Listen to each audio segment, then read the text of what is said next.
You guys ready to rock? And we are going to be engaging a debate on the question, is determinism biblical? Israel takes the affirmative and Drew takes the negative for tonight's debate. Just finished my debate with true provisionist perspective today. The God granted premises 1 through 5 in his 7 premise, the valid argument. Yet he was somehow saying that you did lost the debate. My case was a single argument, and he said it was somehow Bristol. I walked him through every premise one by one and him admitting to them being true. He also said the argument was not clear. Well, it was clear for the scholars I spoke with. It was clear to my sparring partners, they all understood it. If true, and maybe, just maybe, he's not philosophically competent and shouldn't be one of the loudest mouths on the internet claiming that the Reformed tradition is stupid and easily refutable. Maybe he should just be more humble and actually listen to the compatibilist literature and sing false soteriology. One old associates that helped him practice terribly, despite knowing about my argument for almost a month. And me not knowing Drew's case, he clearly was out of questions on the second round. He ran out arguments, and you could see he was demoralized. Hence why he gave up his remaining cross-ex time. Yet we'll see him in Soteriology 101 doing previews, where they just pretend their buddy didn't lose, as he had a thumbnail of my case getting reviewed even before the debate. Hope you guys enjoyed. Let's go! The Calvinist YouTube Alliance is up for more W's to come. We're cutting the rest of Soteriology 101 and their inflammatory, low-quality content that only spreads hate throughout the internet. He owes me and many others an apology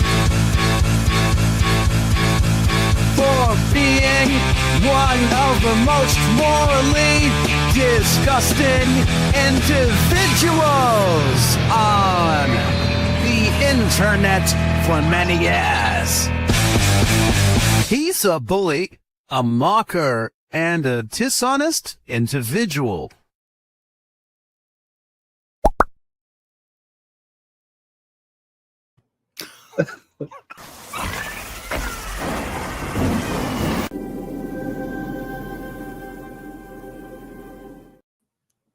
Well, hello, everybody. This is What Your Pastor Didn't Tell You. We also have a couple people on here as well. We have Warren McGrew from Eider Killer, as well as Drew from the Provisionist Perspective. How are you guys doing today? Doing good. Glad to be here. Excellent. Excellent. I love that song. It's fantastic. Heard a few times. I wonder if Turretin, or however you said it, expected so much publicity from liking that post. I don't know if you guys ever found that. He's on the bottom left the entire video. It's like, man, I should have liked that. I'm curious though. Before we begin this review, though, I just want to publicly call on Drew to apologize for being one of the most morally disgusting individuals on the internet. Because I actually, you'll see at the very end, I liked that comment. For many years. So I joined Turretin fan in liking that comment. So he and I both agree that Drew is just the worst. What say ye, Drew? I'm flattered. I'm really flattered. I was flattered by the post. I love the song. It's fantastic. I think I messaged Warren the other day that probably 100 of the views of that song are me. So I'm a fan. What can I say? We are living in a wonderful age where we can watch such great quality content from AI and people making songs about random comments on Facebook. It's a good time to be alive. So and to be clear, I didn't write any of that. That's just a word for word transcript of what Israel said about Drew. And again, the end of the video has me liking it. So I just want to make sure that we're coming together in an ecumenical movement, crossing the Calvinist, non-Calvinist divide to all agree about Drew's awful behavior. So I just want to start the program off that way. I think that would be appropriate. Well, Warren, thanks for liking that. It's very kind of you. Yes. Yes. So Drew, you had a debate recently. What do you think about that debate? How'd that go? Immediately after the debate, my wife asked me how it went, and I was like, not good. And then I talked to Warren and Chris about it, and I remember Chris said, that the rule of the Bob Anyart rule of debates is whichever side promotes it is the one who won. And I said, I am not promoting this debate. Like, this is just bad, and they were like, no, man, you should promote it. And so they convinced me. And so I cut my own edit together and uploaded it as quickly as I could the next day. And I don't know whether people like the debate or not, but it's definitely gathered some interest and some attention. So yeah, I think that Israel, he had my opponent. The debate, for those that are just tuning in or just figuring all this out, was about, is determinism biblical? And my opponent, Israel Trujillo, was arguing the affirmative. I was arguing the negative.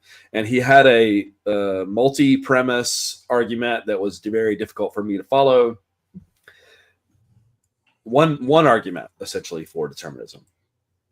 And I had the negation, so my job was a lot easier. He kind of chose not to engage with any of that, really, which we'll probably get into, but that's kind of the sum of it, I guess, for now. What do you think, Warren? Oh, I going into the debate, my advice to Drew was like, stick to scripture and give Israel all the time he needs to build his case, to argue against you. I think, and my expectation was that Israel was going to win the debate for Drew. Not so much that Drew was going to come in with like some sort of strong over the top argument. I thought he was going to give a good argument, but I figured ultimately that this was something that Israel was going to just hand up to Drew based off of his argumentation and kind of what I knew about him and the way that he likes to build more of a philosophical argument. So that was the entirety of my debate coaching for Drew. Like before this was just let Israel talk. Like, let him build his argument, be respectful, give him all the time he needs. And I don't even think I was that wordy. I was just like, just let him talk. But there was a lot of animus before the debate. Drew brought Israel on, which I thought was an interesting insight, because at one point, and I don't want to misrepresent if I'm getting this wrong. This is my recollection. It's not a verbatim. It's not a transcript. This is just my impression. I think at one point, Israel had said something like, well, y'all hate us and we hate you. And Drew was like, I don't hate you. I just disagree with you. And Israel's like, no, we hate each other. And it was like, oh, this is going to make for an interesting debate.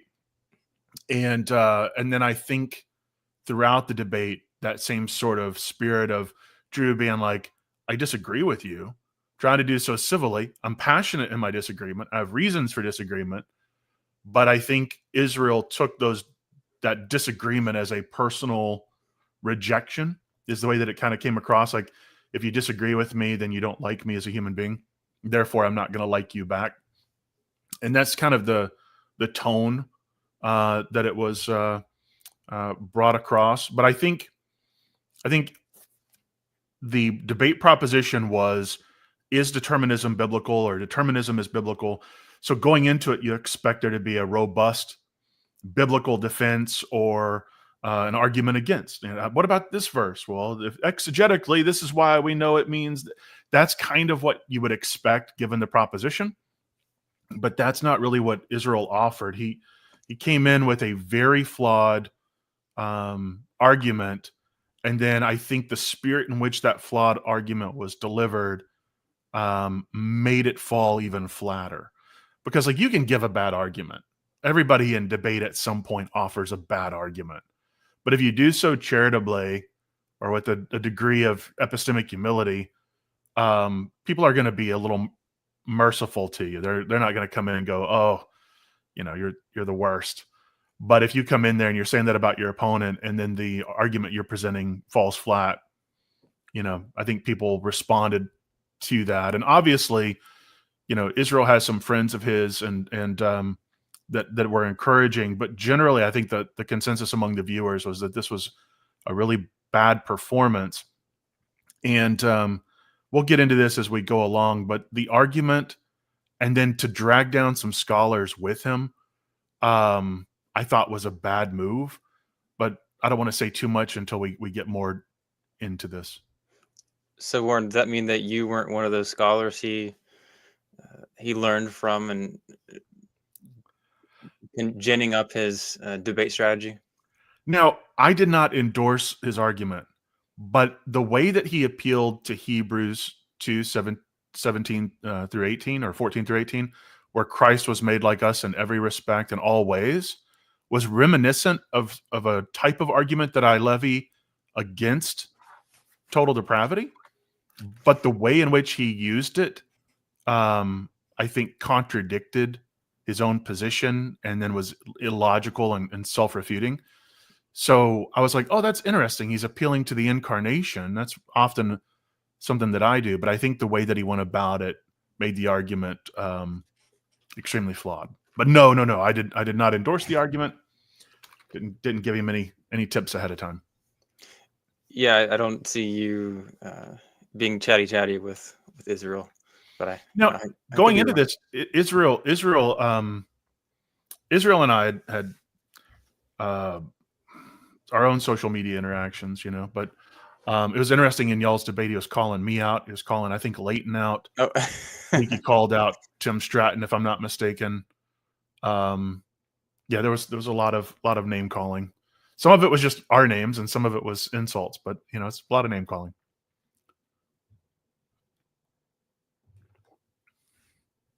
You're muted. You muted, Zach. Sorry. Sad day. All right. Yeah. So yeah, Drew, could you just go over what you would say is your main argument against determinism or arguments in the debate? Yeah. So my main arguments were was one, just a framing of the discussion of the debate and saying these are the things that you would expect. So I essentially highlighted 4 things that you could expect, which is universal language being all predestined or determined language rather than something like works, a language that involves kind of like decree, predestined, determined. And then the other 2 you can kind of wrap up into one, which would be either past tense and or pre-creation language to show that everything has been determined before creation. And so I was basically saying this is what you would expect to see in the biblical data if determinism were true. And I compared that to the Trinity in saying someone might rejoin that the Trinity doesn't have that same kind of like one verse type of thing that encapsulates it. But the truths, the Father is God, the Son is God, Holy Spirit is God, there is one God. You can see this everywhere. And so then this comes together and emerges clearly from the text, but determinism has to be read into it, was my kind of against argument. And then I offered 2 texts with an invitation to explore other texts that at a face value reading seem to be libertarian or insinuating libertarian free will. That is the ability to choose otherwise, which is incompatible with determinism. And so that was 1 Corinthians 10:13 and Deuteronomy 30:19, I believe. One Calvinist philosopher was not particularly happy with me choosing the 1 Corinthians 10:13 passage because he's written extensively on that, Colton Carlson. And he felt like it was like, why are you going back to this passage as though that had kind of ended all discussion. But Israel chose not to touch either of those passages the entire time. He focused exclusively on his argument. So that was my point in saying that was to say determinism is an absolute statement. It means everything, and you have to demonstrate this. All I need is one counterexample. Here are two. We can talk about more. If either of these two counterexamples stands up as plausible, that is reasonable, and probable, more likely to be true than false, then they stand, and determinism is false. And so that was just a simple, trying to keep it punchy. I tried to keep mine at the original 15 minutes that we were given.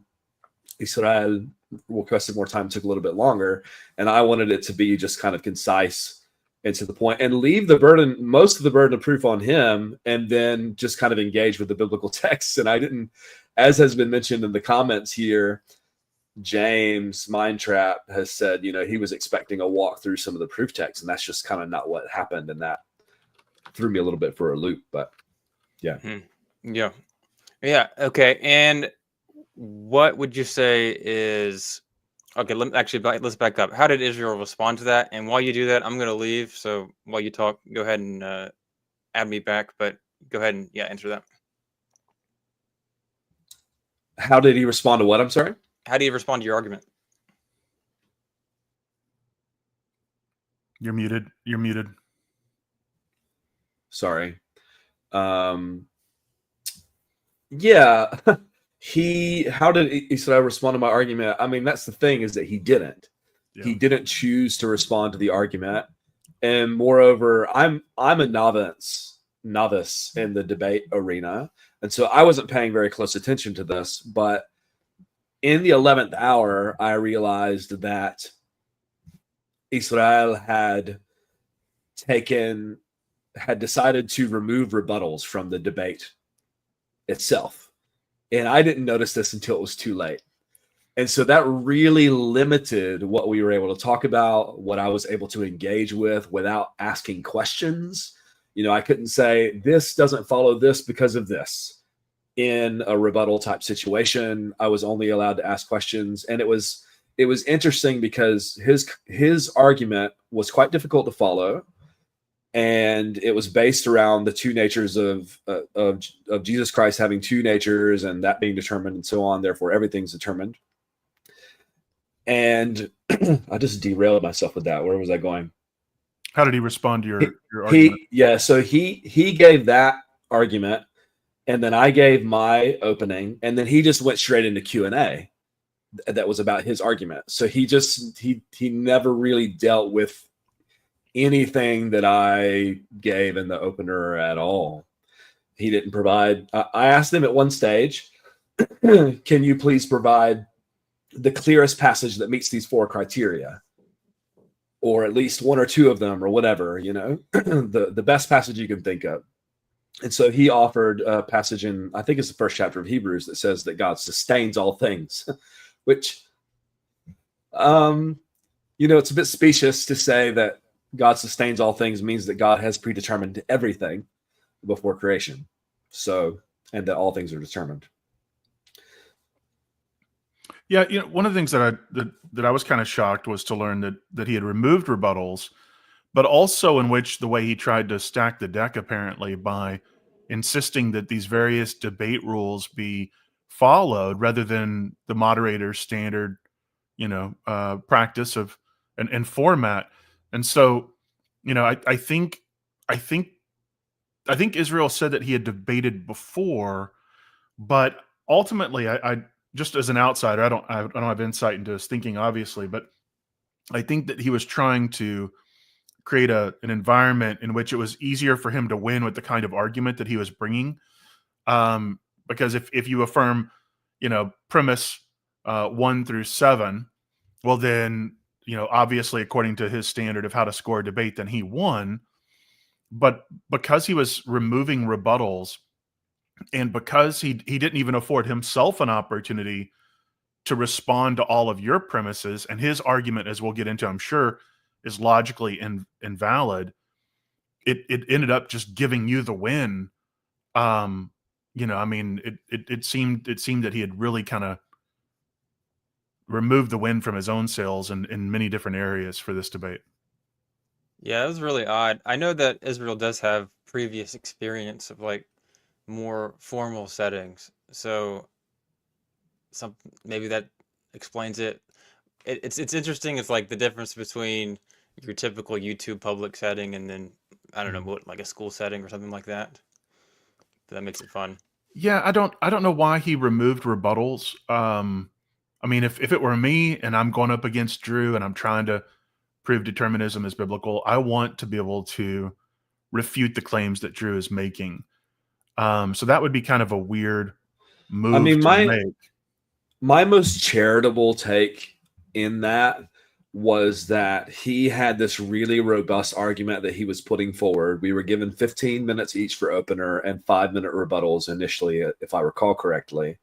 And then he requested 5 minutes to be added on to his opener because he felt like this is a lot of information. I need more time.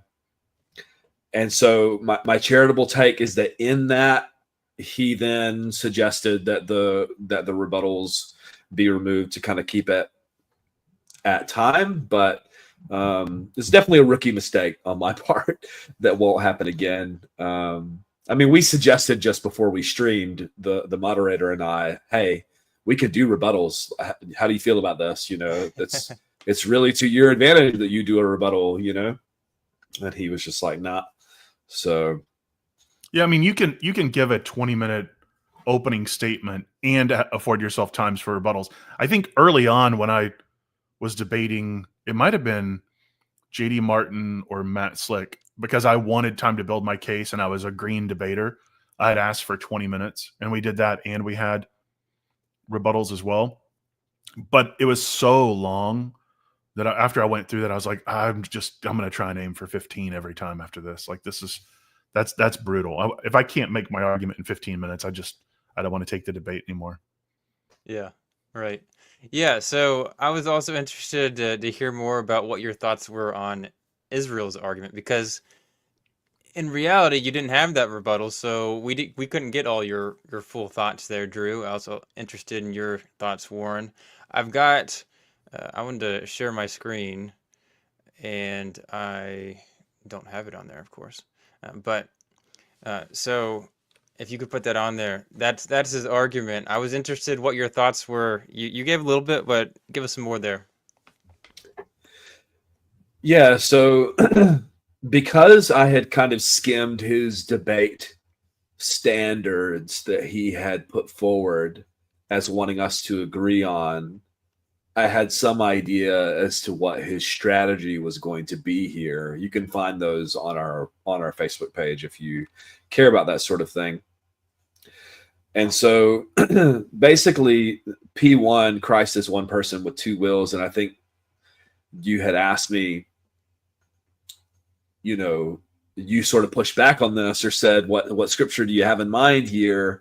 And he said, oh, you mean, all those scriptures that I gave on the board, or I've provided them already, type of thing. And basically, if you say yes to this, then it progresses the argument along.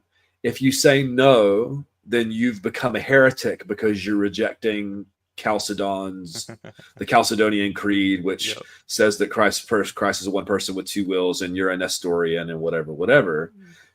I'm not really like a Christian history heresies type of guy. I'm just more of and I don't say this as like I pat myself on the back, but I'm just a Bible guy. I got into this reading the Bible and studying the Bible without looking into a whole lot of the historical stuff. I'm just kind of looking into that now. And so I guess I don't care that much about this. I just don't think that it really matters. But I knew that I felt like it was going to be a distraction for me to be like, nah, this is questionable. I'm going to challenge you. I just wanted to be like, yeah, sure. Let's move on to the next one. And that was kind of my strategy with a few different ones of these, because first of all, I was really kind of overwhelmed by wow. I mean, you can see this in front of you now. You practically have to, if you're looking at this on your phone, like pinch it and zoom in to read these premises and follow them and stuff. I mean, and I think one or two of them have sub premises within them to be able to support the original premise.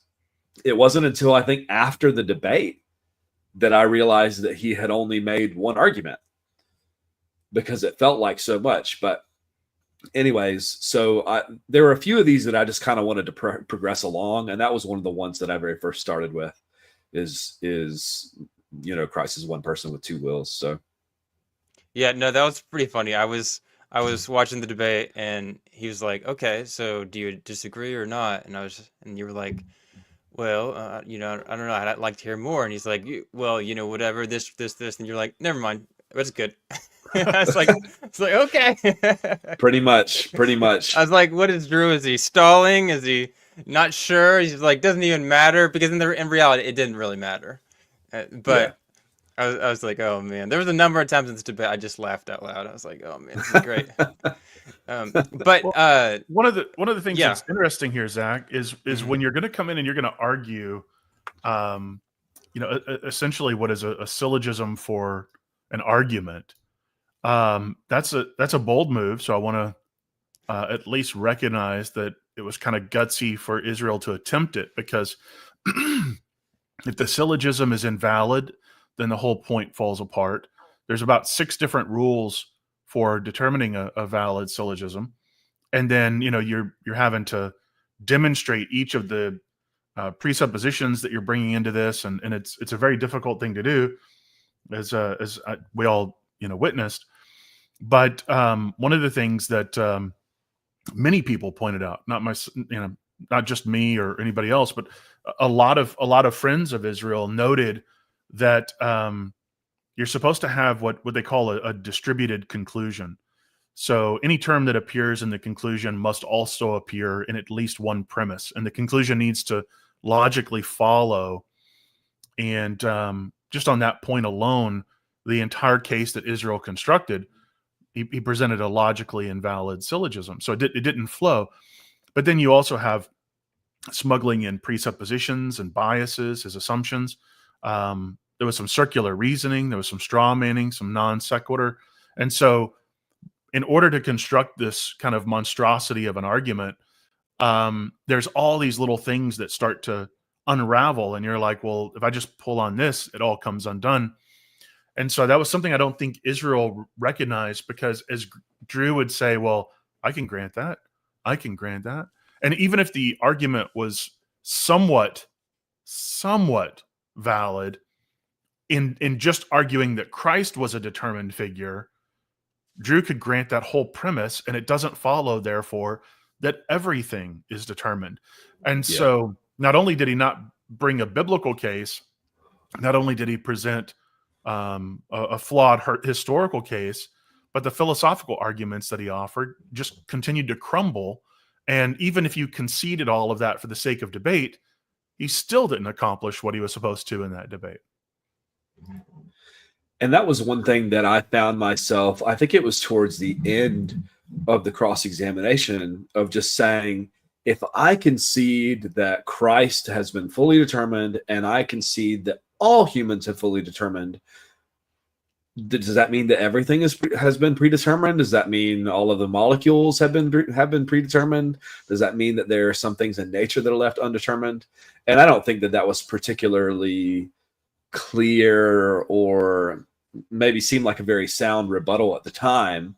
But for me, I was just like, this just isn't really following. And I think that as I was granting a lot of these premises, things were not progressing as he expected, and he was getting a little bit frustrated because, and I learned this from you, Warren, there's this idea of walking someone down the garden path.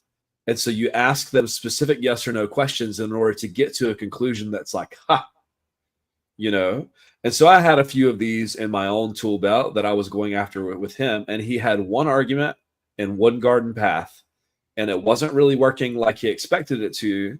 And I think that was engendering a lot of frustration, which was pretty mutual by the end of the debate, I think, although I think I was having a little bit more fun. And Yeah. Yeah. So, something that I find really interesting in this whole Calvinism discussion of determinism and all that is a lot of these arguments for determinism. It's always like, hey, this verse kind of points one way, therefore determinism is true. It's like, well, how did you get that big jump there? And this is just seems to be another example. It's almost like this sounds like determinism, therefore it is. I really am curious how Calvinists or determinists would think of that in their head, or maybe they just don't think about it.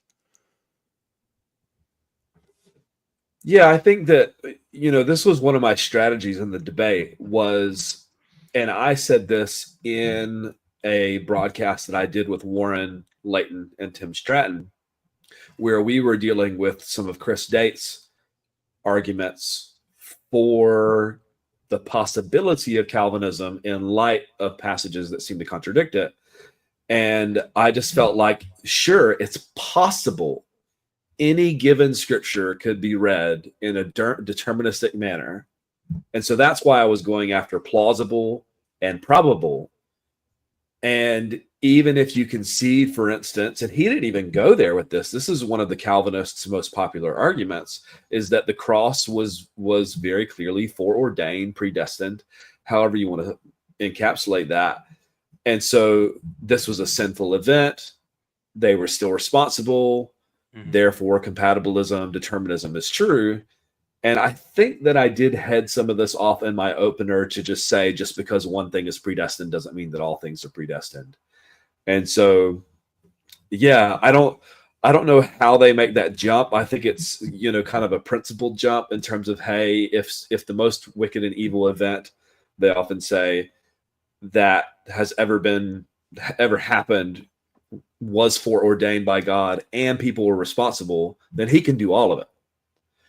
And sure, it's possible, but I don't think that that follows, and you're going to have to make a biblical case for that. And those that were in the philosophical no on all of this were kind of saying behind the scenes, don't do this debate. You cannot show that the Bible teaches determinism. And that was the original debate topic, was, does the Bible teach determinism?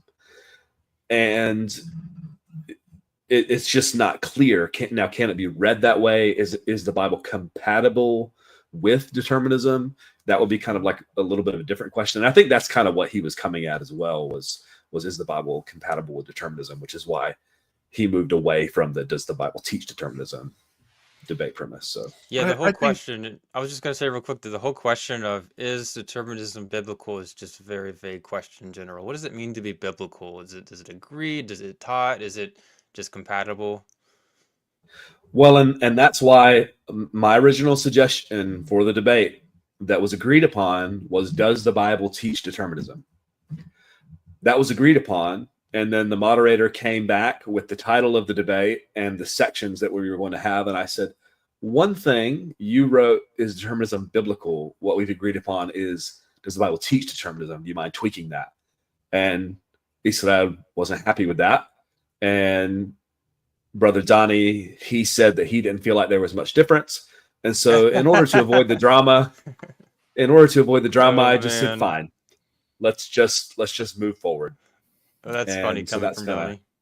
Yeah, that's brutal. I've had debate topics changed right before the debate starts, and you're like, this isn't what we agreed to. It's not how I prepped. It might seem subtle to you, but it's monumental to me and the way that I'm approaching it.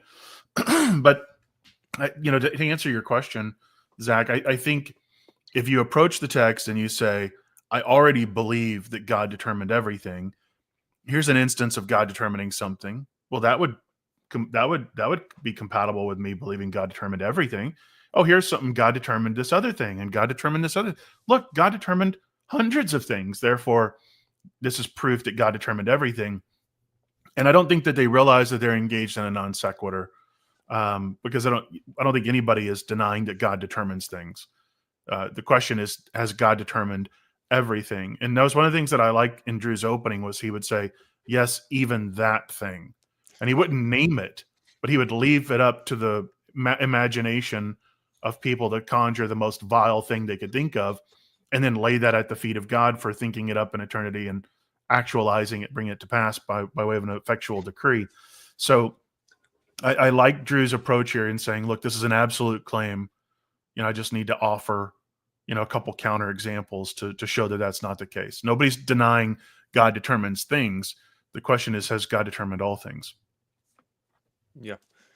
So I also wanted to hear your thoughts on Israel's argument. So it doesn't get you to determinism, but maybe it gets you to maybe Jesus being determined in everything. I don't even know if it gets you there, but I was just curious on your thoughts. Maybe you could put it on the screen if you think that'd be helpful. But yeah, what are your thoughts on that? Like, can you share your screen one more time, and I'll put it up there?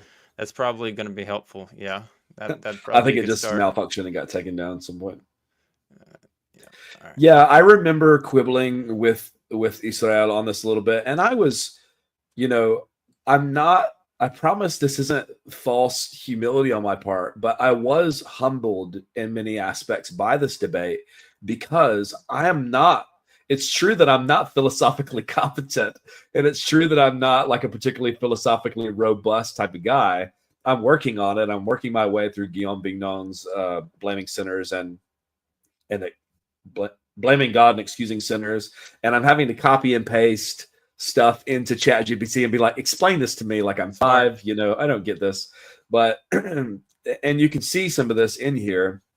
And if this were refined just a little bit, and I think Israel just probably would have destroyed me. But as it stands, there's just a few different things here that aren't particularly clear.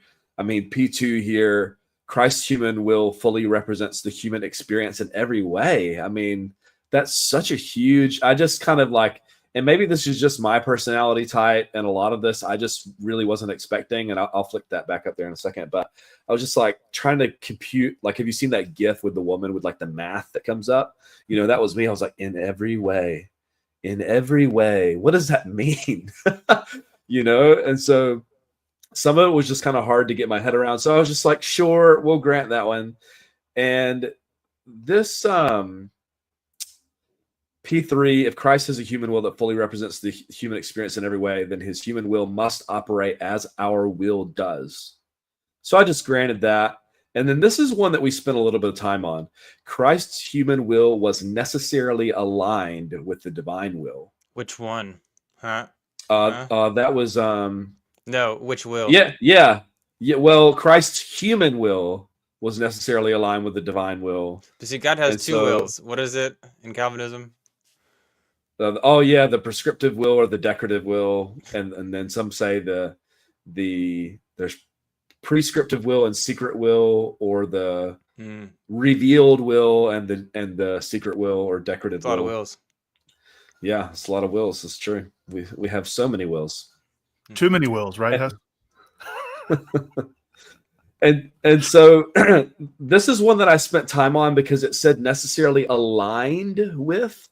And I know that necessarily there is doing a lot of metaphysical heavy lifting for him there, because determinism is that given prior conditions, every event that transpires is necessary. Like, it will not occur differently. And so that's kind of what he was going for here. Necessarily aligned with the divine will. And I just kind of took this word aligned and was just like, well, is it possible to be completely and totally necessarily aligned with God's will for Jesus, and yet he can have two different miracles in front of him, that he's able to do this one and not do this one, or do this one and not do the other one? And if that's true, then libertarian free will holds and determinism is false, was what I was getting at. I don't know if that came through as clear, but I think what you're trying to highlight is something called sourcehood, because that rebuttal would be in keeping with sourcehood libertarianism, and his argument still crumbles. So yeah, I mean, okay, so his will is aligned, but he can choose between many things that are aligned. He's still free to act within that. That doesn't dictate that he could only do that one thing. And I think this shows just how constricted and small of a view of divine freedom that Israel had, not just with regard to humanity, but that he was really constricting divine freedom in order to bring about this argument. Well, and one point that I really regret not bringing this out in the cross-examination that I think is really damaging to his case. And I've been reading recently Reclaiming the Atonement, which is from an Eastern Orthodox guy named, I think it's Patrick Reardon or something. And I've just been enjoying the breadth of Christ-centered atonement-ness that's in there, that's not merely and only centered on Christ's death. But anyways, it talks a lot about the incarnation. And the problem with his view here, it seems to me, is that God could have determined any human to live perfectly, sinlessly, and then to die, and then to just raise that person again. Because on a particular model of the main goal here is to obey God perfectly, to live a righteous life so that righteous life can be gifted to us. It just seemed like that was going to create major problems. Now, I've not field tested that rebuttal. I don't know exactly how he would respond, but in my mind, it just kind of reduced the incarnation and Christ's coming to just this, like he's just a determined man, is what it felt like to me. So it's just a program that has to be carried out is really more or less what it's reduced to. But you tend to get that with these westernized views of the work of Christ that's not holistic and all encompassing. It's just kind of like singular in its focus. But again, it presents a very constricted and narrow view of the divine, not just in regards to his freedom, but also in the way that he goes about redeeming his creation. So there was a lot here that, like I said, I saw a lot of loose threads that you could just pick at. But there was a lot of breakdown in the syllogism. Various points did not flow, a lot of smuggled assumptions, some circular reasoning, and then, of course, like I said, this conclusion. Thus, the Bible affirms determinism. Well, in order for it to be a valid argument, that needs to be built up across the argument. There needs to be something with regards to these terms in the subsequent premises. And of course, it's not there, so it's a non sequitur. It just doesn't follow. And I know he spent a lot of time on it, and it stinks that you invest this time in something that you think is like really well crafted, and then somebody comes along and goes, knocks over your sandcastle, and you're like, I don't appreciate that at all. It hurts. But I think there is something here that perhaps Israel might be able to continue to refine and maybe in time present something that would have more of a at least a valid argument. I wouldn't necessarily say that it would be biblical, but it might be philosophically tenable. Right. And ultimately that was the problem, was that wasn't the debate premise. The debate premise wasn't, is determinism philosophically tenable in light of scripture? It was, and admittedly, is determinism biblical, is a bit vague. And I didn't want that debate premise, but it was what it was. And I learned a lot from this, like even reading JP, Jonathan Pritchett, his take on and learning that the syllogism wasn't valid. Like I wouldn't have even picked that up, man. Like it was hard enough for me to even follow it. I was just kind of trying to analyze the weak points of it. And this in the conclusion, thus the Bible affirms determinism. What you just said, Warren, the Bible would need to be in one of these P7, P6, P5, and you can see that it's nowhere in there. Yeah, there's a lot of assumptions here. And one thing that I will thank Israel for is drawing the provisionist, I'm going to do air quotes, the provisionist group, our attention to the necessity for understanding a valid syllogism and constructing a logically following argument. Because after this, I went and I started looking into it, and I was like, "Oh, this isn't good." But the good thing is that it caused us all to take this form of argumentation, I think, a little more serious. So, I thank Israel for doing that. I think that's a good thing for us to realize. So, something I did want to talk about a little bit more. You mentioned it, Drew. It seemed like Israel would do this thing where he's like, "Hey, do you agree with this premise?" and you're like, I don't, maybe, I don't know, and then he'd be like, so you're a heretic then, or so this heretic, and because you don't agree with this creed and this one and this one and this one. I'm just like, where is this even coming from, and why does it matter? Warren, I don't think you commented. What do you think about the whole uh, heretics and calling people, and what were your thoughts when you heard all that? I think that the term heresy or heretic has largely been so weaponized that it's become diluted and is generally worthless. I mean, Israel is calling Drew a heretic, while Israel is an adherent of Calvinism, which is a named formal heresy, and entails, at the very least, entails beliefs that have been named as formal heresies. So, when you start playing in the mud, you tend to get yourself dirty, and I think that's what happened with Israel here. But I think generally the term is pretty much worthless. But even then, it's like, well, premise one operates on the Council of Chalcedon, and it's not just that this is what Chalcedon said. This is my interpretation of Chalcedon. So if you disagree with my interpretation of Chalcedon, you're a heretic. And it's like, well, whoa, that doesn't follow either. You need to take some time and build this out.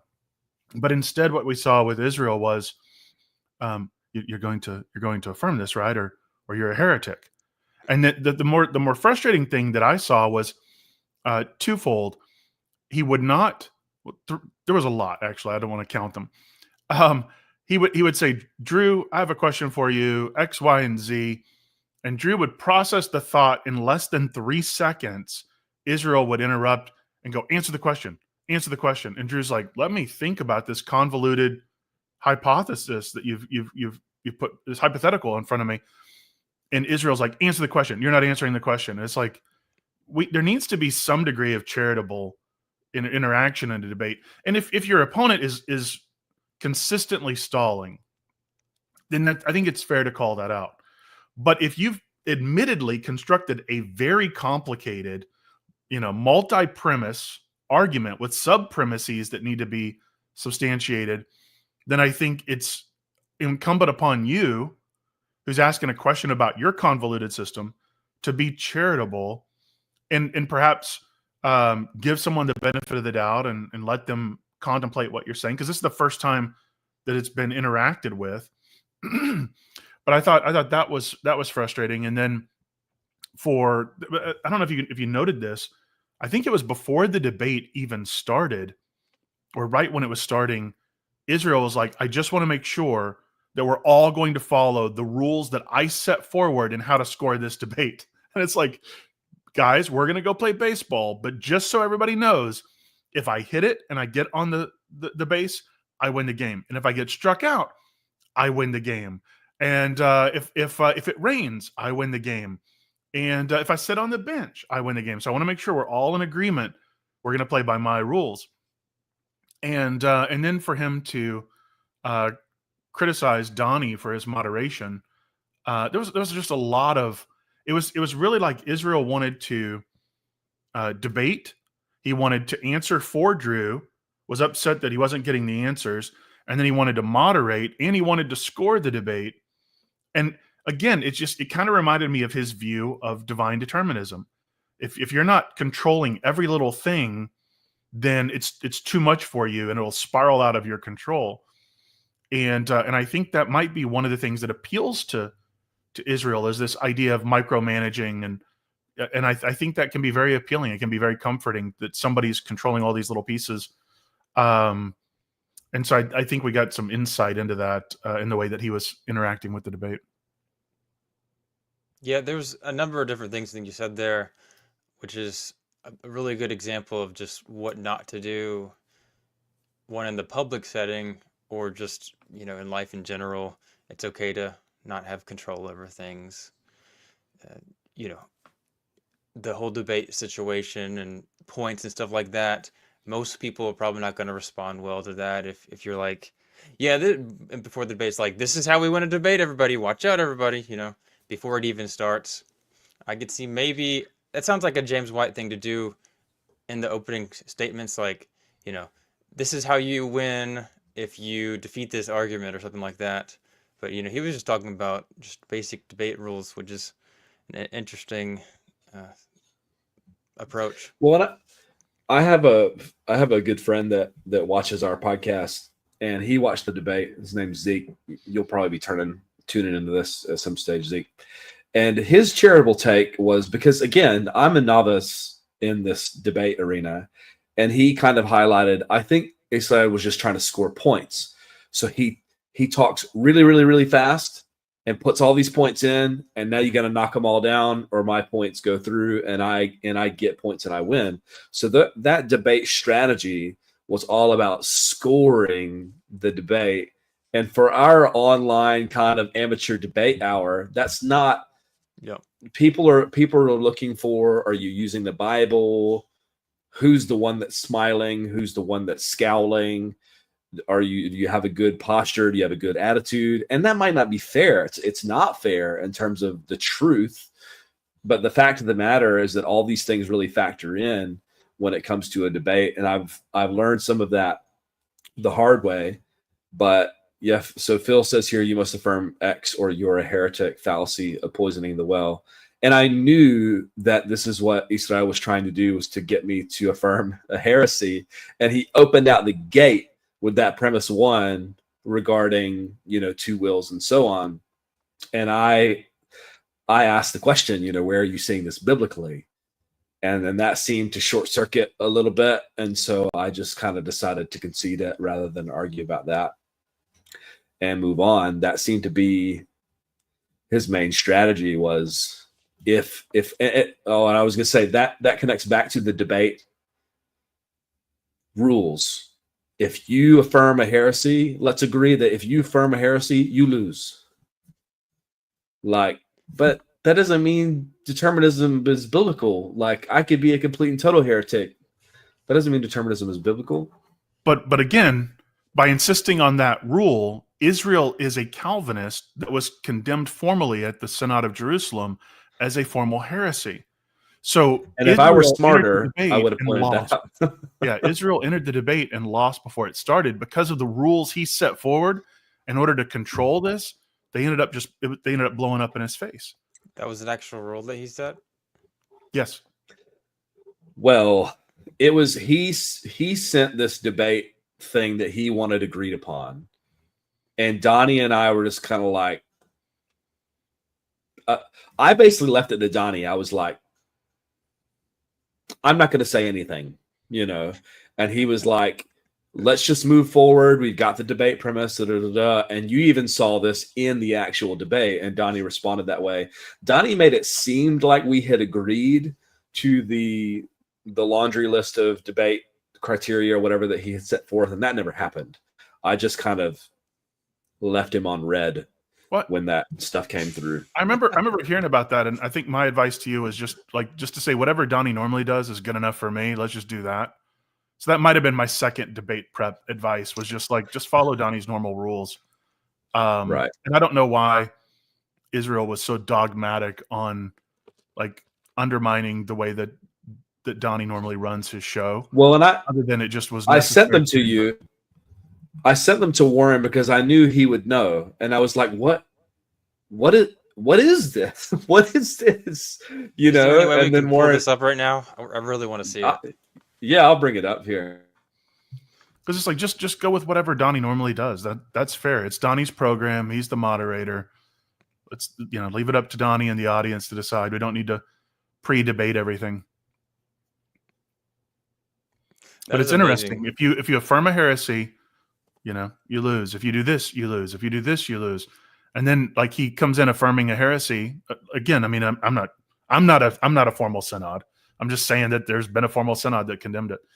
And then to negate any sort of rebuttals and insist on scoring, and that if you affirm these premises, then it's like, well, your argument's invalid. It's just, there's so much that just went wrong in this debate.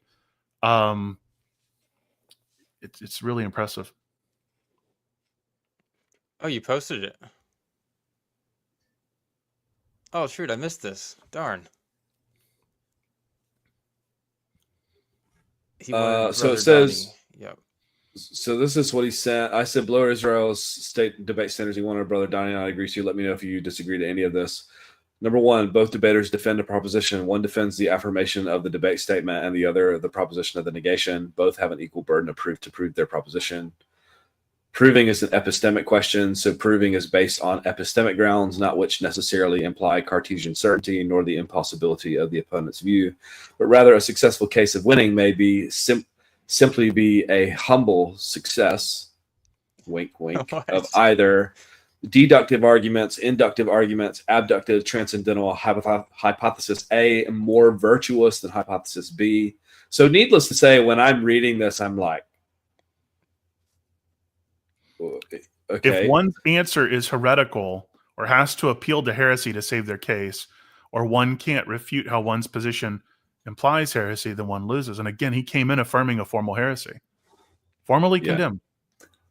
Yeah. Like, that's crazy that a Calvinist would insist on this as a debate standard, because it's like, I want just to come in and admit that I'm losing. We may both lose, but I'm going to lose. But he's going to say it loud so everybody knows. Yeah. So here's number two. If one grants all premises of the opponent's argument and deems it sound, and the argument entails the debate proposition in some epistemic sense, then one loses. You could see him kind of try to argue for this in the debate when I affirmed. I think it was like, I conceded 4 of his 7 premises, and he was kind of trying to say, like, see, he's this, all the rest of it follows. Number 4, we already looked at number 3 about the heresy thing. If one is cornered and are left with the option of appealing to mystery, then the one who appeals to mystery loses the debate. Number 5, same for ad hoc rescue devices and unfalsifiable claims. One loses point or the debate itself, depending on how central to the proposition the clash itself is. Now listen to that. Because his conclusion does not follow, again, he lost the debate himself according to his own debate rules. Right. If one refuses to answer the question 3 times after being asked by the moderator and the opponent, such person loses points or could possibly lose the debate if the issue in question is central enough to the debate proposition. So it's like, if I ask you a question 3 times and you don't answer, then I win. Is my understanding of that. Number 7, abandoning one's own worldview or debate-related beliefs in the middle of the debate may deem a debate loss. I know what his strategy is here, which I won't comment on, but I know what he was going for there. May deem a debate loss if such a belief is central enough to the debate proposition. As for moderation, I suggest a heavier, more intrusive moderation. 1, moderator is to bring opponents back from red herrings. Number 2, moderator responds to call-outs and moderates accordingly. I don't know what a call-out is. Number 3, moderator allows and encourages grilling if an opponent is cornered. Number 4, moderator can break successive interruptions and even time each side's response if necessary, except for necessary interruptions, which would be call-outs for red herrings, gish gallops, not understanding the question. So he called me out a few times on this, not understanding the question. Storytelling, speeches, time wasters can be interrupted and called out. Moderation continued. Questions can indeed be asked as clarifying questions while being. This came up too. So I was asking him questions, and then he asked me a question, and I said it's my turn to ask questions, and he said I'm asking a clarifying question. So while being on the hot seat of cross-ex and not just the examiner, as some misconceptions out there say. So he was basically trying to say, like, here, I can ask a clarifying question even if it's not my Q&A time, rather than the person doing the cross-ex only being able to ask the questions.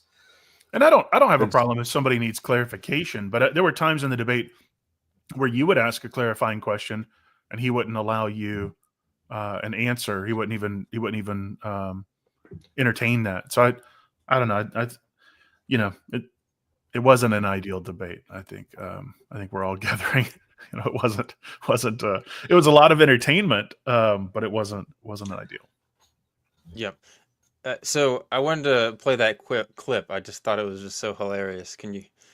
All right. This is the very beginning of the debate, right after both of you did your introductions. Before we start, I just have one question. So, I thought we were gonna mention the debate standards. Do you agree to the debate standards, Drew?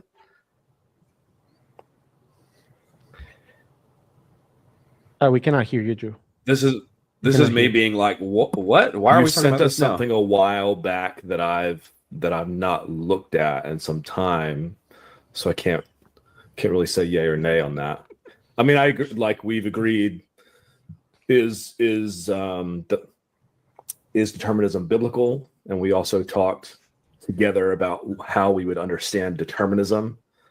I think we agreed that was I guess what everything.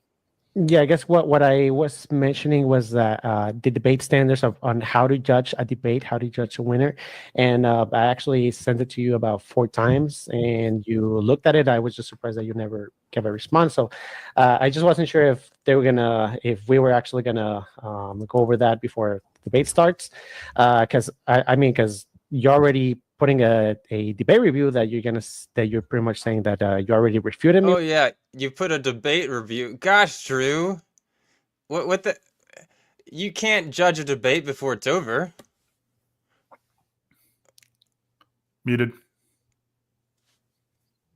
Yeah, it's funny because originally that thumbnail had absolutely nothing to do with the debate.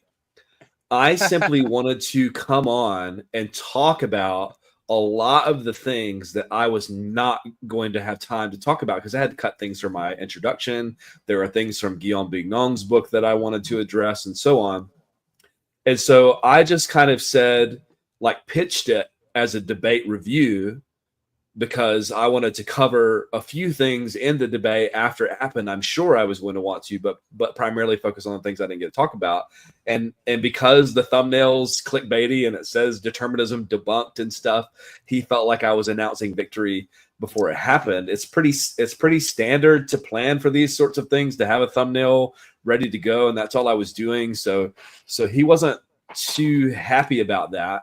And I think some of that emerged in the song / post that he said I'd put that gave up right after the debate. So yeah, that it seemed to really offend him that you were already prejudging the debate as a win, and that seemed to really get under his skin. Like that was something that he talked about in the debate. It's something that he talked about off like on social media.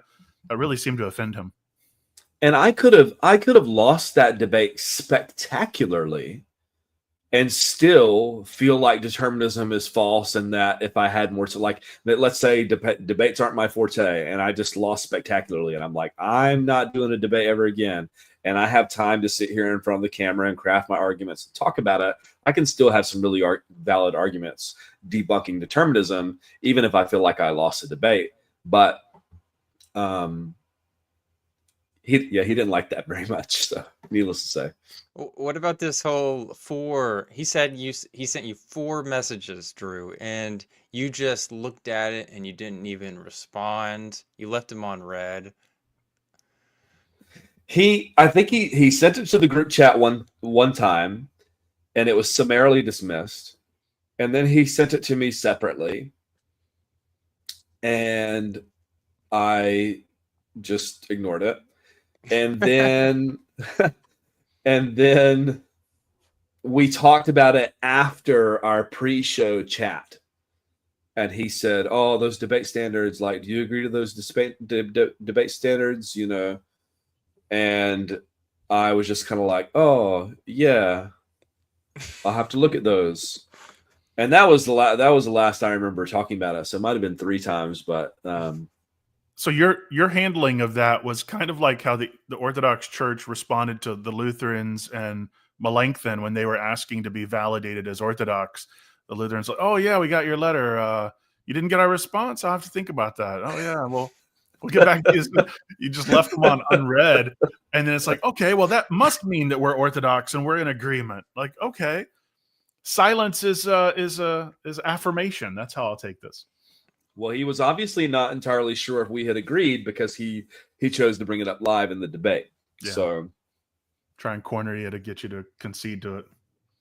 Again, it was I think he was so concerned with having total control over the entire debate because he wanted to win at all costs. I think that was the motivation here, and I think in that need to control all of the things, it's almost like you lose sight of what's important because you're handling all these other little pieces or these spinning plates, and as they start to drop, it can become, rather alarming. Yeah, I wanted to say Sure. before we transition into something else that we had a super chat come through from Jose Rivera. Didn't Izzy claim that he had PhD holders look over his syllogism and that they greenlit it as valid? I mean no disrespect to Israel on this, and again, I am not philosophically competent, but I cannot imagine that this is an accurate reflection of what happened. I feel like maybe Israel, they said something and he interpreted it in a particular way, but I mean, we're amateur hour here. I mean, I don't know about you guys, but and we've already seen some significant problems in the syllogism. So what I tend to think happened was he probably consulted with a few people that he knows and goes, "What do you think?" And they're like, "Oh, that's interesting." And he took some kind of vague statement like that, where it's a work in progress, as a full-throated endorsement of, yes, this is logically tenable. It's ironclad, can't be defeated. You're gonna destroy these provisionists. So I think that's what happened. But it was interesting that he's validating again himself by appeals to these scholars that I think if you actually set them down, they would be like, no, this in no way was I endorsing this as a debate strategy or a complete valid syllogism or biblically tenable argument. Yeah. Veritex said here, didn't the thumbnail have you with a black eye, Drew? Yes, that was this was my version of the re-upload of the debate on our channel on Provisionist Perspective. And so I had the inspired idea to use a tentative thumbnail that Caleb had made me and just chuck a black eye on it with a bloody nose and a tear coming down, because Israel's immediate response, as you heard via song in the beginning, was to declare an effective beatdown. And so I thought that would be hilarious and would gender some clicks. One thing you learn in doing this podcast stuff and doing theology, you take theology seriously, but you can't take yourself very, very seriously. And I find that to be important for doing this sort of thing. You got to be able to laugh at yourself. And,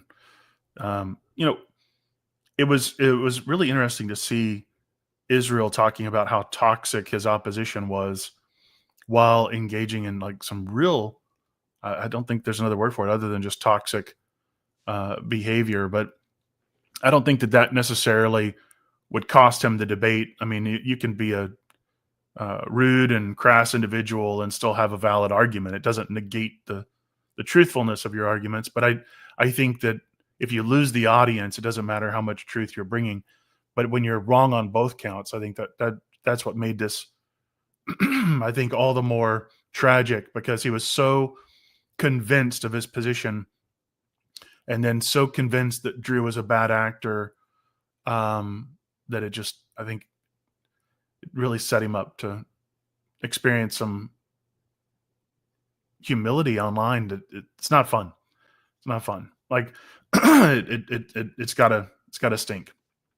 Yeah, if you want to engage in the YouTube world, you have to be willing to, one, be wrong. Otherwise, it's going to be really awkward and you're going to look really bad. And then two, as you said before, not take things too seriously. Yeah. So there was one other thing that I wanted to talk about, but if you could put that on the screen.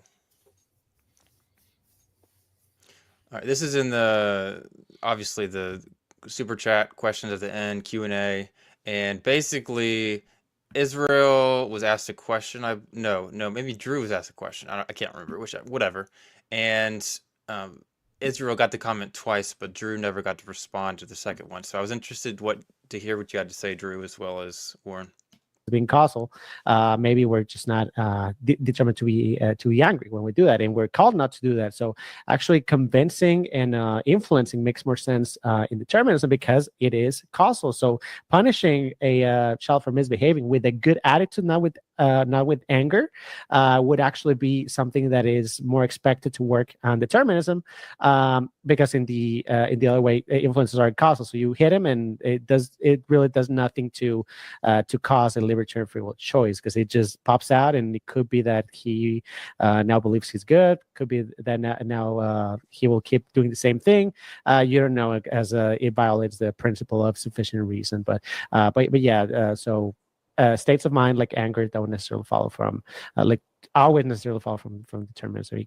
It depends on the previous beliefs and influences. I appreciate it. Drew, floor is yours. Go ahead. Yeah, under determinism, if you're a parent, I was hoping we'd listen to your response, or did you have thoughts already?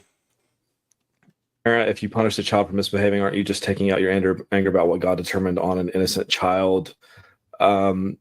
Yeah, I mean, if your child misbehaves on determinism, then God determined it. If you're taking out your anger on that child, then God determined your anger as well. Shouldn't you just pray to God? I think this is kind of what one of the problems with determinism from a theistic Christian worldview is that it seems to logically imply a sort of complacency with what God has determined. Thankfully, it seems that few Christians are consistent with this if they are theistic determinists. But regarding the shouldn't you just pray to God, I mean, that would be determined as well. So, hey, well, will I get a chance to rebut? Drew, Yes, Israel, you get the last word because it was directed at you. So go ahead. Okay, yeah. So he committed the is odd fallacy for when it comes to fatalism, and soteriology 101 folks always commit this fallacy when they argue for fatalism. Just because it is the case that something is determined doesn't follow that it ought to be the case that it happened. And I'll give one example. So for example, like if you write a novel, if you are dreaming a story, you may be determining everything that happens in the novel or in the dream that you're having, yet it doesn't follow that you believe your characters ought to do X, Y, and Z, as you will be the grounding of what you think it's good or bad as they play in your moral realm. So you could, and we do this with stories all the time. So not because C.S. Lewis has made a novel that just so happens to have some evil in it, doesn't follow that C.S. Lewis thinks that you should do evil, not because it was determined there in the story. So he's committing an is ought fallacy or Hume's guillotine. So yeah, he's Drew's being fallacious here. Couple of things there. So first, the original question was essentially, hey, if God determines a parent to, well, let me read that again. If you are a parent under determinism, if you punish the child for misbehaving, aren't you just taking out your anger about what God determined on an innocent child? So if God determines a child to misbehave, then isn't that God essentially wanting that child to misbehave? That was the goal all along. So it doesn't make sense to punish that child for doing what the child was determined by God. And it seems like, hey, there's an idea that, but then Israel was saying, like, if we think about a story and someone is determined in a story, doesn't mean that what that person did in the story was right or wrong. What do you guys think about that? Yeah. Go ahead, Warren. Oh, thank you. Yeah, I'm catching my breath. If under determinism, in which we're operating under this definition that all things are determined by God, then it follows that as a parent, you're punishing a child for misbehaving. But misbehaving here is a meaningless metaphor. They're really behaving exactly how they were determined to behave. And you are angry to the exact degree that God from all eternity decreed you to be angry. And so it just doesn't seem to follow here that there's any sort of opportunity to do otherwise. But I think what Chris is noting here is like, shouldn't you just pray to God? Well, I think even under determinism, the prayer would be determined, and whether or not God would respond to it would be determined. And so it all comes back to this inciting incident of God's decree and everything else being dominoes that fall exactly how and when and precisely how God determined. But when this is raised as an issue, Israel's response is to say, well, look at the author analogy, or you're having a dream, just because you're dreaming this character, is doing this evil thing doesn't mean that they should do the evil thing. Well, in both the dream and in the author analogy, you're talking about non-existing agents that have no moral responsibility. If you dream about committing some crime, it's not an actual.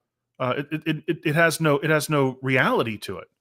You're not going to arrest a figment of your imagination. That would be insane to hold. Like, you wake up from a dream and you're like, that's it, I'm issuing an arrest warrant. I'm calling the police because I had a dream that someone broke into my house and stole my cat. People look at you and go, you're insane. That's a non-existent agent. And to sit back and to argue that determinism is true because God is not morally culpable because in comparison we're non-existing agents, then why is he holding us morally culpable? Like, it just doesn't seem to follow. But one of the moves that I'm seeing a lot of Calvinists make, and again, I'm not the most philosophically adept. Just ask David Paulman; he'll tell you pretty quickly. Ouch. But and I'm using him because he's a friendly reference. But I don't like it whenever a Calvinist is saying, we don't believe that God authored all things, and then to defend that, they're appealing to the author analogy, where the author authored all things. It seems maybe we're equivocating on what it means to author, but then you have to sit back and go, wait a minute. God didn't author all things. He just decreed all things. Well, then who authored the decree? Does God author his own decrees, or is he himself a fated agent? And when you raise these issues, and I tried to bring this up in the debate towards the end, I actually had Donnie ask these questions twice. Instead of answering a question that was really derived at the holiness of God, or targeted at the holiness of God and divine freedom, Israel tried to say, well, if we do evil because God decreed it, that doesn't mean God is evil. And it's like, well, okay, it's kind of like, what do they call that? Divine command theory, I think is what that's called. I'm not asking you if we should hold God morally responsible and say that he is evil in the same sense that we're evil, right? But surely if that claim is true, then God is the author of these evil decrees, and evil is really just an attribute that he's expressing into creation. We perceive it as morally wrong and morally wicked and reprehensible, but ultimately it's good and holy, and we're going to call all evil good and holy because God's the one that's authoring them. And then you get into that whole issue of Lewis, C.S. Lewis, who said, if his black is our white and our white is his black, then what are we talking about? We really have just destroyed any sort of delineation of what it means to be holy versus unholy, and we really end up in a form of devil worship. And I think that's where Israel's argument ultimately leads us to. And I think this was something that Chris in that comment was trying to nuance out. But it is admittedly a complicated topic, and again, we're not the most philosophically adept people, so maybe there's a stronger way to argue that.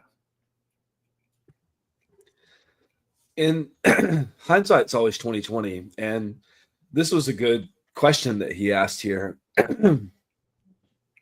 Pardon me for coughing into the mic and stuff like this. I'm getting over a cold and actually just left to refill my water bottle because I've just been guzzling it over here. I'm going to need to break out the bucket here in a second. But so it's interesting. I'm going to read this question one more time to just refresh our audience's memory. Under determinism, if you're a parent, if you punish the child for misbehaving, aren't you just taking out your anger about what God determined on an innocent child? Shouldn't you just pray to God? And Isaiah's answer here, interestingly, was beating your child on determinism is more effective than on libertarianism. Because if you discipline your child, then it's going to have a cause, which is going to have an effect in your child and produce an action or whatever. Whereas with libertarianism, there's a stopgap there, and it doesn't necessarily cause the particular behavior that you're after. Can we return to him answering the question in the very beginning? We can. I don't want to misquote him there. I want to be charitable, but I don't know whether he said it. He might have just said discipline. The word here is used punish. I thought he Not to said do hit, that. So but I may be actually, wrong. convincing and influencing makes more sense in determinism because it is causal. So punishing a child for misbehaving with a good attitude, not with anger, would actually be something that is more expected to work on determinism, because in the other way, influences are causal. So you hit him, and it really does nothing to cause a libertarian free will choice, because it just pops out, and it could be that he now believes he's good. Could be that now he will keep doing the same thing. You don't know, as it violates the principle of sufficient reason. But So yeah, he argues that hitting your child is a cause that will produce an effect and stuff. And this was something that we argued quite a bit about in some of the cross-examination, which I won't really get into here. I just think it's interesting that this is his response to this question. And here, what he's saying, and maybe I'm just saying this to myself, maybe I'm a little bit slow. Hold on, where's my reminder to the audience here?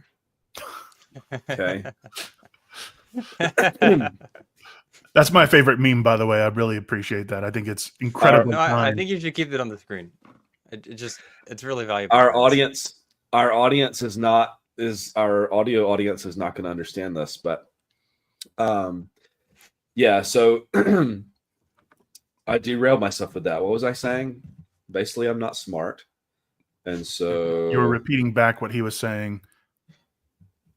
Oh I'll yeah. take it So if you don't know. maybe this is just for me, but this question here is basically saying, why are you punishing the child? Why are you enacting any kind of discipline? If God has determined all things and he is able to control your child to do what you want him to do, why not just pray? In other words, if you're angry at something your child did, don't do anything. Just go into your room and pray. I think is kind of the implication behind the question here. And I think usually a Calvinist would respond, well, God uses means and so on. But I think that's why he said, if you're taking out your anger on an innocent child, why do that? Why not just pray? Like, if you know you're angry and you might overstep in your discipline and your punishment of your child, then why not just go and pray? I think that's a really interesting question. This brings up an issue that I am deeply concerned with. So this idea of hitting your child to affect a cause under this sort of view of determinism, in conjunction with like a worm view of man, like a total depravity, less than rats, children are vipers and diapers. I've seen this lead. I'm not accusing Israel. His child hasn't been born yet. But I've seen this sort of thinking lead to extreme mistreatment of children, because they're vipers and diapers. They have a sin nature, and so in this sort of input-output sort of programming, I'm going to hit them, and affect this cause. And so I've seen it lead to child abuse. Now, I'm not calling every Calvinist a child abuser. Please don't take that. Calvinists love to claim that. That's Jordan, don't clip this. Don't clip this again, Jordan. Yeah, Jordan, don't do that. But it does lead to this in documented, previous instances. It has happened. Are there other factors at play? Sure, but it's a concern that I have that this does set the stage for mistreatment of children. Yeah, I do want to say that my channel does not advocate spanking children. And if you're angry about what your child did, you probably should take a step back before you start answering this kind of question to begin with. So I'll tell you, when I was a young parent, I was a Calvinist, and we engaged in corporal punishment. I that grew out of explains so that. much. Huh? That explains so much about what now. I grew out of that. And I came to see that loving your children, talking to them, walking them through the pros and cons of their choices, their actions, their behaviors, or simple timeouts or grounding were much more effective. And I want to be seen as the safe source I want to be seen as the place that they can come to when they've done something wrong, rather than another place of punishment. So, my view of God has completely changed on the way that I parent my children. But early on, when I say that there are examples, I remember being angry and thinking like, these vipers and diapers, maybe this is a sinful thing. Maybe I can't correct it. I remember being frustrated. Like, how am I supposed to discipline a child that isn't that? We're going to be getting off the topic here, but my concern is that this does lead to child abuse. In my children's home country and my wife's home country, and really what I now call home, spanking is illegal. Really? So you're not allowed to smack. They call it smacking. You're not allowed to smack your children. Do they call it smacking, or do they have an accent? No, they just say smack. Yeah. Smack. And, okay, so. Yeah. I mean, I'm from New Zealand originally. I'm from just, a few hours east of where Twitchy's from. Did I just say I'm from New Zealand? I'm from North Carolina, is what I meant to say. I'm from North Carolina. My wife's from New Zealand. I'm from a few hours east of where Twitchy's from, but they do say smack. I don't think she says that any differently than I do. It's just smack. So. Okay. Well, everybody in the audience, say thank you for the parenting lesson. Maybe if you like and subscribe to my channel, we'll talk about that sometime, because I actually am a counselor in training. But you could also subscribe for other reasons as well, like if you want to listen to interviews with biblical scholars. And you have some really cool hats and outfits. Yes, lots of hats. Yep. Yes, yeah. So, anyways, that's all I have. Do you guys have any other thoughts or things you wanted to talk about before we get going? I mean, I could nitpick the syllogism more, but at the end of the day, I think when you claim that the Bible affirms determinism, that was not argued for, unfortunately. And I think that, I think the debate, if that's all there was, I think it would be rather forgettable. People have bad debates and present bad arguments all the time, and it might be talked about for a day or two, but people kind of forget. But I think it was the spirit in which those bad arguments were pushed and then defended later that made this so talked about and controversial. Yeah. I have one more clip that we could talk about that I could put on the screen. I don't know how much time you guys have, though. I got time. Yeah. Okay. So I've uploaded the debate to our channel, and I've called this the ick factor question because I bring up the ick factor, a quote from a philosopher named Andrei Bukharev. And maybe I can just read. I'm not going to read the quote. Let's look at the question, and then if it's necessary to read the quote, then I'll read the quote. But I need to share my screen. Okay, can everybody see that? I'll hit play. We got another super chat here that has come in from Chris Lucas, the Protestant View Live. $10 super chat. Appreciate the support. Again, we've had a lot of excellent engagement, questions, feedback, challenges in our live chat tonight. So appreciate the conversation that you both have generated, gentlemen. So here we go. Chris Lucas, previous one was for Israel. I'm assuming this one is too. A relationship with God under determinism seems like me marrying a woman and telling her I will be the one determining everything she thinks. Is that really a relationship? Honestly, I think, well, I'm not gonna say my thought, just the answer. So he's confusing over here coercion, because, for example, like the example that he brings is that I'll be the one determining everything she thinks. So pretty much it's kind of like you pressing her against her will to make sure that it seems like coercive and on every way, like how he's framing it right here. And I guess the disjunction between. You're muted. I just want to pause so that we don't miss this. Without Chris saying anything to this effect, Israel has said here that if you were to determine everything that a woman thought, that this would be coercing her. That was his interpretation of this question.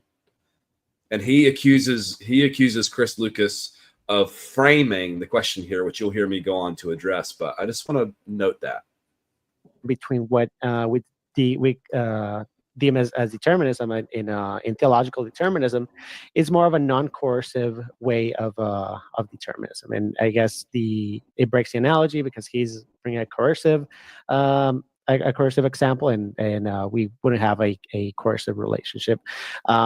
But yeah, so I guess making choices makes more sense on reasons. Like you get married because of reasons. You get married because maybe you find your wife attractive. Maybe you find your wife to be a Christian, to be equal joke to you. You marry because of reasons. So I guess my question for him is, it doesn't seem to be like, if libertarian free will is true, at least what Drew brought today, the principle of alternative possibilities, you didn't actually choose her, like to marry her or to have a relationship with her because of any of those reasons. So it's not because she's pretty. It's not because she's a great wife or because she's equal joke. So it just so happens that you just so happen to choose that person. But again, so here we have to use my assumptions for language in order to get his argument going. Yeah, if we assume their thing, it doesn't look like a real relationship, because relationships have reasons, and not just for choosing marriage, but also by going through and around a marriage in itself. There's reasons for staying married, and Drew doesn't think reasons are causal. But yeah, that it makes more sense in determinism, I would say. You're muted. I'm coughing into the mic when I'm not muted, and I'm talking into the mic when I'm muted. I'm sorry, guys. Please forgive me. So before I go on to my response, Israel says a lot here. It's difficult to follow. One of the things that he says is that you get married for reasons, and that I don't believe that reasons are causal. This was a big point in the debate that we were kind of going back and forth on at one point. A reason doesn't have to cause you to make the choice in order to be a reason for why you libertarianly chose something. You're going to need to make an argument as to why it's completely nonsensical on libertarianism to have a reason to do something. You know, he says that it feels arbitrary and stuff like that. I don't know that any would-be wife or current wife would be particularly impressed by you saying, your beauty just caused me to marry you. That was the reason, you know, or anything really. You know, she wants to know that you freely chose to marry her. And I want to read the ick factor quote before I go into what I'm about to say here. This is from Andrei Bukharev, a compatibilist philosopher, as far as I understand it. He's not a Christian theist. I think he's kind of like agnostic atheist. And even Israel on our program has admitted that the compatibilist philosophers, by and large, are not believers or atheists and stuff. So that's not new. And I'm not saying that that's in any point against him. It's just a matter of fact. But here he says, that's too big. I don't like that. We're going to do it one step at a time. Yeah.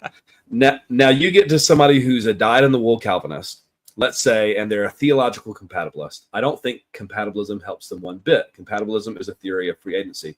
For those that are kind of new to this, by the way, compatibilism is the idea that determinism, which is what we're talking about, does the Bible teach determinism, is that compatible with human freedom or human responsibility? And they would say, yes, it is compatible. So that's compatibilism. If you've got divine manipulation, appealing to compatibilism to help out is kind of icky. First, there's the quote ick factor. Is that, and then some of this is, Tim Stratton sent me this quote. He's abbreviating it for clarity. I listened to you can listen to his interview on this on the Free Will Show, where this quote, it's at the very end. I listened to the whole thing waiting for this quote to come up, and it was like the very last thing that he said, but it was a really salient point, I thought. There's the ick factor. Is that view of a deity a being worth worshiping? I don't think so. But then secondly, I just don't see it working. Compatibilism is supposed to be as formulated in the 20th century, early 21st century, a thesis about impersonal causation, not the activity of another agent. That's where I don't see compatibilism helping out the theological determinist.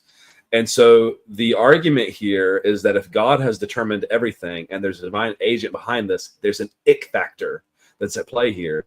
And Israel has inadvertently alluded to this ick factor by saying, if you determined everything that she believed, that would be like coercing her. And we're like, yeah, we didn't say that, you did. You know, so here I'm going to expound a little bit upon that in my response.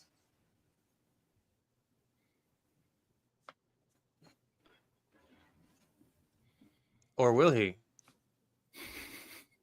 We'll have to wait and see if it was determined. Drew, it's the button on the left at the bottom.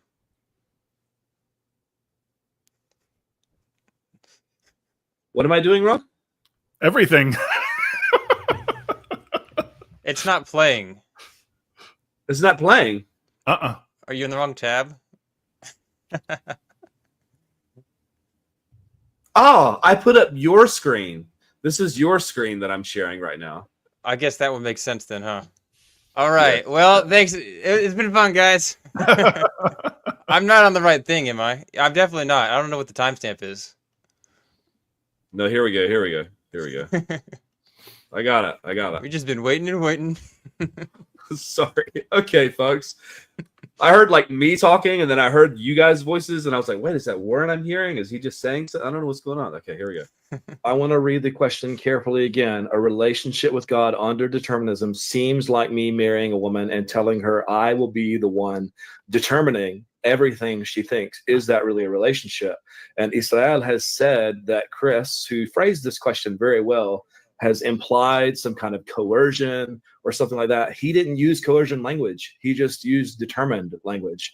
And this is what Andrei Bukharev talks about with the ick factor, is when you try to apply this to common relationships and stuff, you start to see the like, oh, that does sound kind of not right, because he's determining everything she thinks. And that doesn't seem like a relationship, especially if you consider with a woman like this, going back to kind of soteriology of conversion, would rebuff such a man, rebuff, and then he determines her choice so that she accepts him and loves him and so on. None of us would call that a free entering into relationship. We would call that something else that I won't say on the air here. And so I think that it's framed very well. He's using determined language, and the only reason why he said that is because we read things like this and we just intuitively go to this ick factor when it comes to a mind being the divine mind that's behind all of these different evils that we see in the world.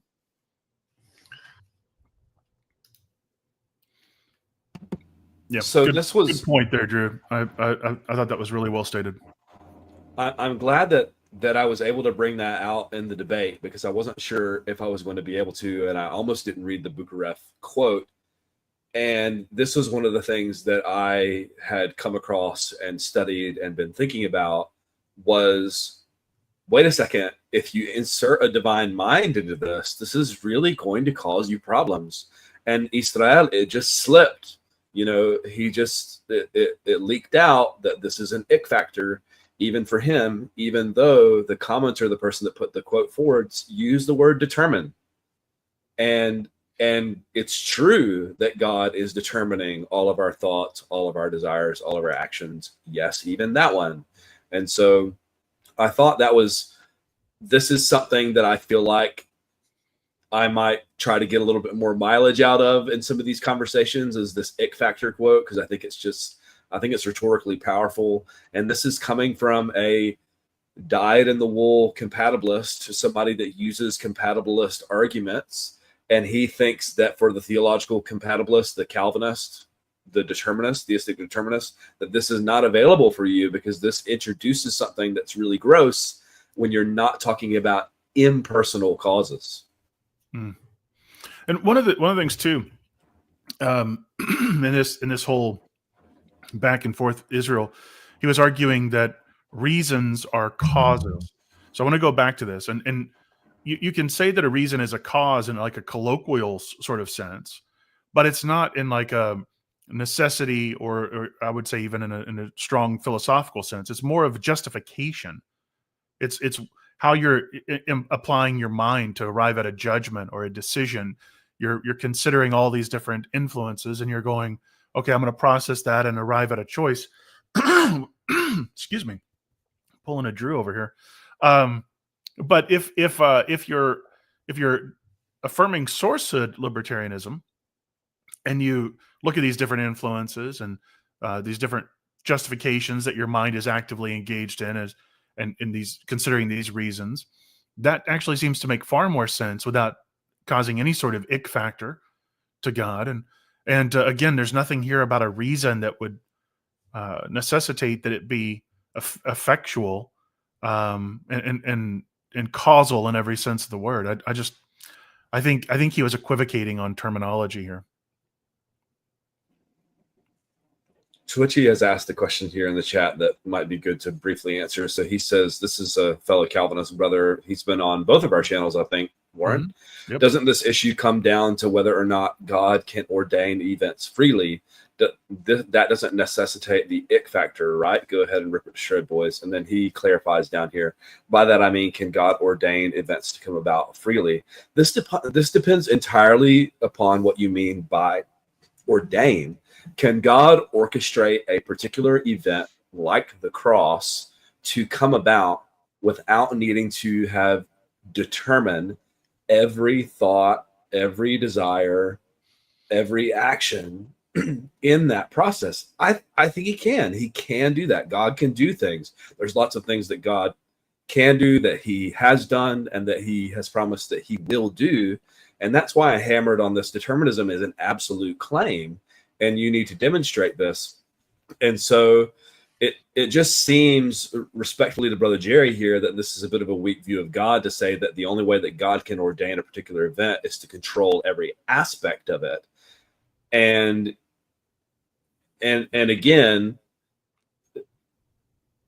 it is kind of like a philosophical question. Can God ordain, if you're going to say determine and take control over or be in control of all these sinful actions, and people still be responsible?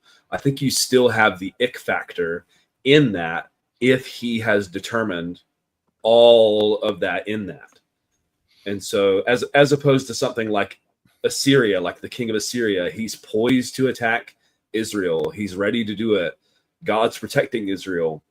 And then at one stage, the scriptures say that he uses the king of Assyria or the Assyrian people like an axe in his hand. The Calvinists see this as kind of mechanical, that he's determining and ordering him to do this, and he's controlling him in a micromanaging, deterministic type of way.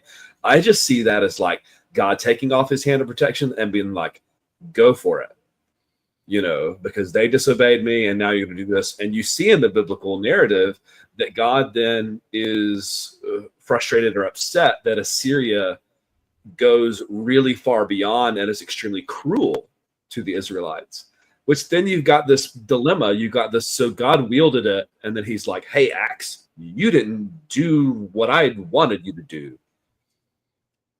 It's just, it begins to get complicated really quickly. So I hope that kind of answers that question for you. I don't know if you other brothers have any thoughts about that too. Take it away, Zach. I didn't have much to add, but underlying this whole conversation, me as a non-philosophical mind, every time he said, you do it because of reasons, I always think, like, how you say, like, why didn't you take out the trash? And you're like, reasons. And it's like, that's not an answer, but like, this is different conversation, and I have a difficult time getting out of that. But no, I don't have a lot to add there, Drew. No, that's funny, because my friend Zeke, as he was working his way through this debate, he got the end of it. I mentioned him earlier, and he said, Drew, you missed the best mic drop moment ever.